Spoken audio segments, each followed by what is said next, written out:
But what I'm always reflecting on is how this great tool, I feel, is diminishing our quality of life. Anne touched on that, Wendy touched on that. And when I first got involved in technology, I was the administrator of a law firm, and they introduced fax machines. And all of a sudden, that 5-day window of responding to something became 5 minutes. And then email, and it's just, the business world, you know, people say, why don't you have I just got a new phone, and my kids said to me, Mom, why didn't you get a BlackBerry? I was like, I don't want that. I want to be able to move away from my emails, not get it 24/7. The fact that I send emails at 3 in the morning, that's my choice. I don't want to be bombarded with them 24/7. So I think, and then, you know, Anne, as far as how we communicate, and the dangers that I work in an independent day school, so our community involves parents and other teachers. And the problems that we create in emails that we send. When you're sending an email about something that should be talked about face to face. Anyway, that's kind of what I think. Well taken. Well, I couldn't agree with you more. I mean, I've come from a world that attended to communications all my life. I still am now. You know, I work for the Capitol Police now, 24 hours a day, 7 days a week. They expect me to be on the other end of the BlackBerry 24 hours a day, 7 days a week, and I'm just the HR director.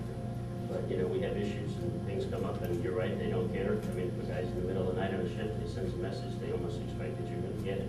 On the other hand, you know, my son-in-law's in the Navy, Navy SEAL, and he was deployed for 8 months, and he can talk to me on the cell phone, and he can talk to me on Skype, which I just know what's on the screen, you know. And he can see his son, you know, on the computer from the Philippines or wherever he's deployed. That's kind of a neat thing when you're not at home, when you're away. So that's kind of nice, but the rest of it stinks. Yeah, what I would say is that, this may sound like a strange parallel, but it's come back around from our 60s to today, which is that what are we going to do about nuclear energy as a technology today because of global warming? And we've got to rethink that. But the point is, how do we manage technology? And I'm like you, I used to use a cell phone when I worked, but I never turned it on. It was my way to find somebody. They couldn't find me. And today, other than when I travel, payphones are disappearing, and it just makes it easier to make sure you can find somebody. That's the only time I use a cell phone, because I don't want to be that connected. And so the point is, each of us has to make choices around technologies. There's no question the internet has changed the world more than probably any technology we have. I mean, again, we see what our children do today to communicate. So different than 40 years ago when we were in high school. So it's whether it's nuclear energy or cell phones or whatever, the internet, we've got to figure out how to manage that technology to a positive end. I'm going to add something if I can. My nephew is a professor of psychology studying happiness. That's a field now.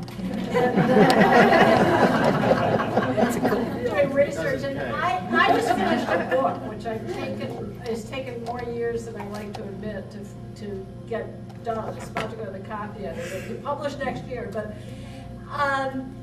he told me, he said, you know, Lucy, I lost respect for you when you answered my email in 10 minutes. And he said, and your famous book, you shouldn't be doing email in the morning. And I try not to do email until after noon now. It's very hard, but that's another way of managing. On the other hand, if I could just say, it's a way for me to be in touch with my kids. I love it. One lives in Orlando, one lives in Boston. I pick up the phone when they're walking, or if it's their convenience, when they're in the car, or they're open to talking to me. I wouldn't get to see my kids that often. I won't get to see my granddaughter. You bet I'm running out and getting one of those Skypes. Yeah, I want one of those. So it is about moderation, because it's about choice when you use it, but it definitely, I think, benefits in most ways. Lucy? Yeah, I'll add something. Very busy time. I've been in technology all my life. The biggest ride of my life is the 20 years at Intel, watched the microprocessor develop. I remember having guys incredibly said the internet will change everything.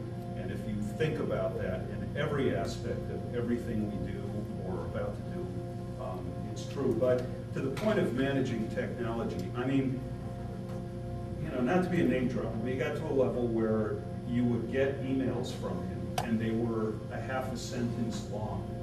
And he's role modeled the fact, even though he had, you know, and a good friend of mine is CTO of Qualcomm, you know, the guys who started this whole madness with CDMA, and his emails are 2 sentences long. What he does is he manages his staff and role models the behavior, so you're not getting, to use the email as an example, like this, or text or an answer every 5 minutes. So it's about managing it. And if you're a manager within a group, what I suggest, I do it with the groups I've managed, pick up the damn phone and call me. Okay? And let's role model that for the kids too. I mean, I get texts from my 19-year-old son, and after 2 texts, it's like, I don't answer it anymore. And I don't, you know, I'm gonna exaggerate, I don't care if he's at the hospital, but it's an exaggeration, but call me. And you just got a role model, you know.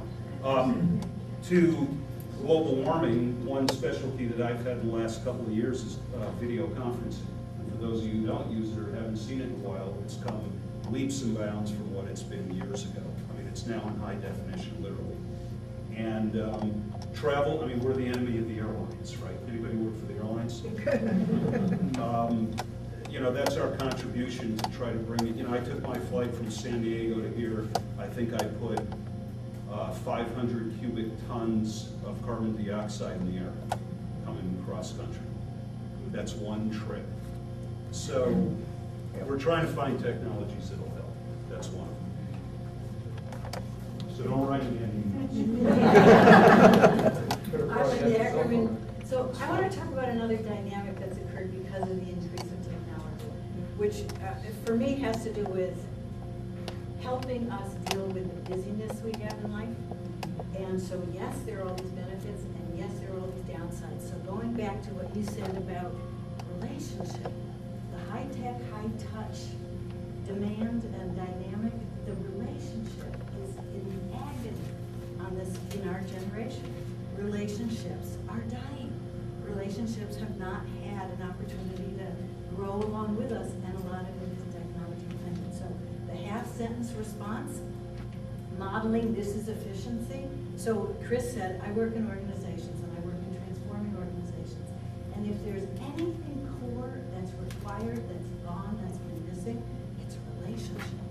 So how do we do both? It's not about technology. How do we do both? How can we convene electronically? How can we converse electronically? How can we converse in our families electronically or by telephone or face-to-face? You know, I get it, face-to-face with my daughter who's 18 and is now going off to college, and if I get more than 3 words, because she texts, that's her life, that's how she communicates, I consider myself lucky. In the meantime, it's like, it's so painful for me, it's like, already go. I'd rather get a text than a 3-second face-to-face conversation. You know, it doesn't because it's about relationship. So I don't have a solution other than I know that the mission of our work, working in large corporations and governments across the planet, has to do with how do we get people to be present with each other? Because that's what we've lost. And it's not a matter of the leap from be here now and, you know, the 70s kinds of cute things that we did. It's really